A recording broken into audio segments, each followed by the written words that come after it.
What's up, guys? Van from Reticent Warrior Tactics. We're at the Reticent Warrior Training Center at Top Shelf Ammo here in Pooler, Georgia, doing some CQB today. Now, we've done a lot of CQB with pistols. We've talked a lot about that. We've talked even some about home defense CQB with a long gun, with a rifle, with a shotgun, whatever it happens to be. So let's change gears a little bit. Let's think about law enforcement. Today I'm wearing my plate carrier, a lot of heavy gear, full tactical belt. The only thing I don't have a sling on this. This is a training weapon. I don't have a sling on it.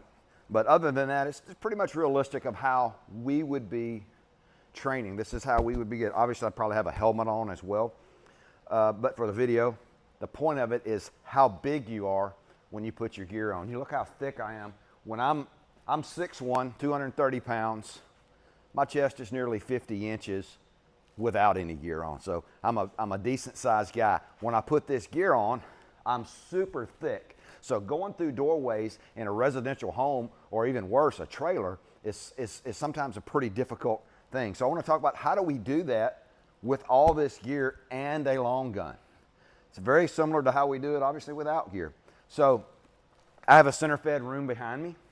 So it doesn't matter which way I approach this door. It doesn't matter if I go left or right. It'd be based on whatever I saw from inside. So one of the things that we do here, we teach behavior compliance, CQB. So we teach things that based on physiology, psychology, how human behavior, how humans respond to high risk or high threat situations. So we try to change things just a little bit to make it a little safer for the operators.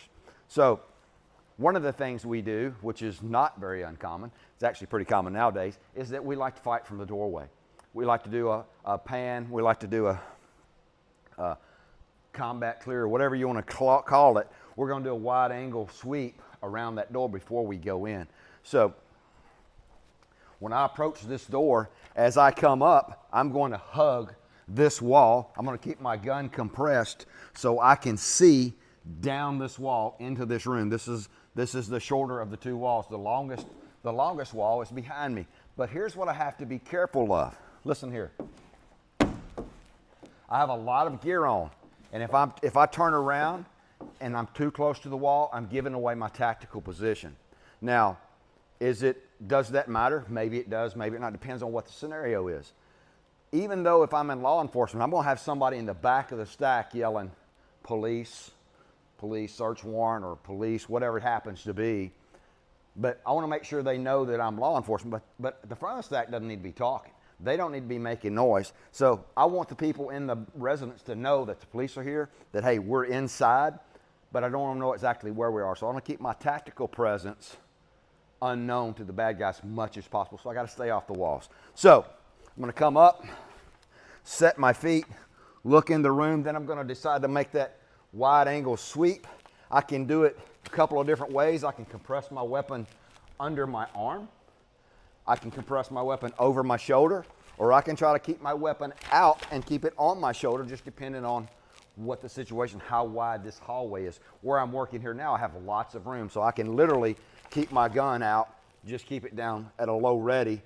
As I make my way across, I have an immediate answer to anything I see. I'm going to press into this wall to look down this longest wall. Now, I've already cleared behind me. I can see that there's nothing here. So if there's a threat in this room, it's over here. I've cleared 95% of this room without going in it. If I saw a threat, I would immediately address that threat from the threshold. So now that I've cleared this, now I'm going to go in. So how do I go in this room with all this gear? Step in center is maybe not super critical when you're doing home defense or when you're not wearing any gear. When you're wearing gear, step in center is very important. The other thing step in center does, when I step center, that shows my team that I'm going in. That's a big clue, right? I'm about to make entry. But other thing it does is step in center gets me in the center of this doorway so that when I'm going through it, I'm not too close to either edge and bumping into it or hitting my gear. So I've made my wide angle sweep, my pan. I've looked into the room. I've got a small possibility that there's someone this way. So I'm going to step center with my left foot. Footwork matters. If I step with my right foot, now I have to step across. So now, instead of going diagonally into the room, I'm just going to go straight into the room. I don't really want to do that. I want to keep my forward movement, and I'm going to move at an angle to this corner. I'm not going to drive directly to that corner. I'm going to drive at a 45 across this room. So from here, when I step up, my left foot comes up.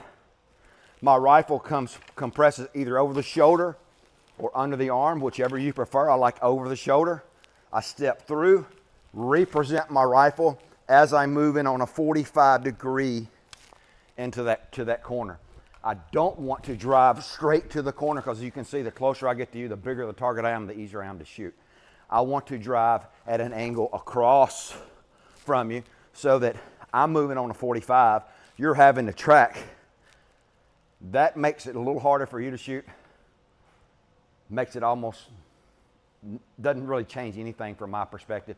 It might make me go down 1%, but it can help the bad guy, can cause the bad guy, I should say, to go down maybe 10 or 15% in their shot accuracy.